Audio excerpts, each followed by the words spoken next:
Здравствуйте, дорогие друзья! Вы на канале Балуем Животики. И сегодня у нас с вами очень простой рецепт, что приготовить на ужин. Сегодня будем готовить картофель с курицей в духовке. Очень быстро, просто, получается, как всегда, очень вкусно. Для приготовления нам понадобятся самые простые продукты. Количество ингредиентов я всегда беру на глаз, но сегодня хочу с вами поделиться приблизительно.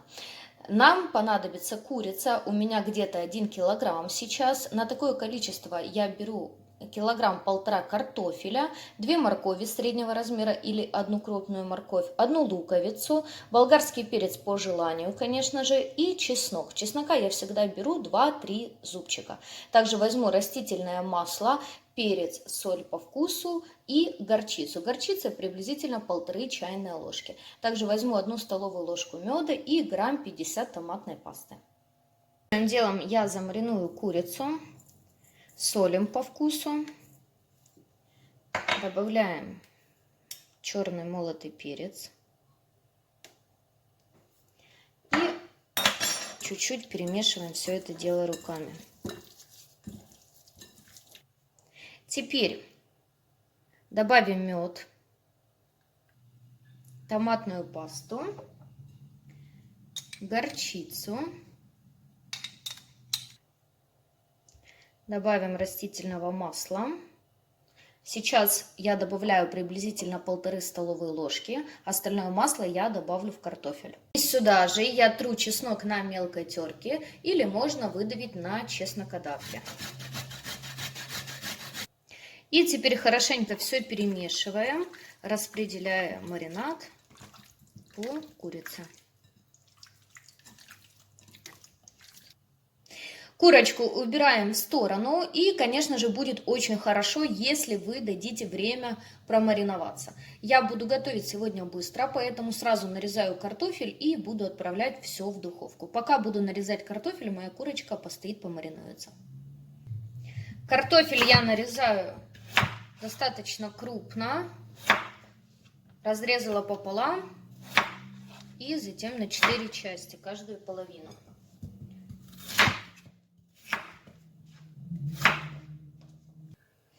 Затем нарезаю лук. Лук я нарезаю достаточно крупными полукольцами.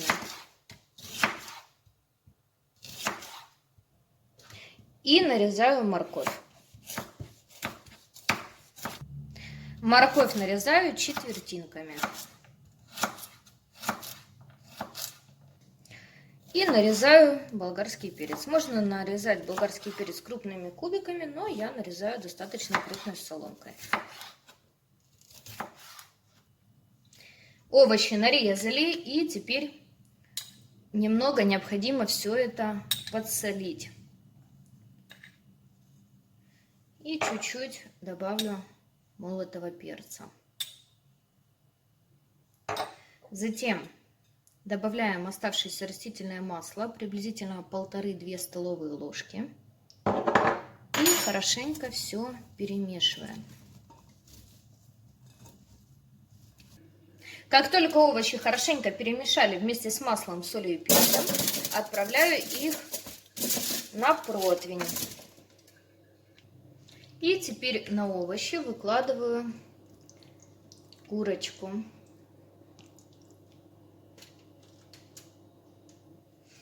Оставшийся маринад, который у нас остался с курочки, вот так вот отправляем на картофель. Хорошенько разогреваем духовку до 180-190 градусов и отправляем готовиться наше вкусное блюдо. 45 минут мое блюдо готово, и сверху можно присыпать небольшим количеством зелени. Вот и все, друзья, так быстро и просто можно приготовить ужин на всю семью. Такой рецепт всегда выручит вас, когда нежданно пришли гости или нужно быстренько приготовить что-то вкусненькое. Я желаю вам всего хорошего, друзья, приятного аппетита. Подписывайтесь на наш канал, вас ждет еще очень много вкусных и интересных рецептов. До скорых встреч!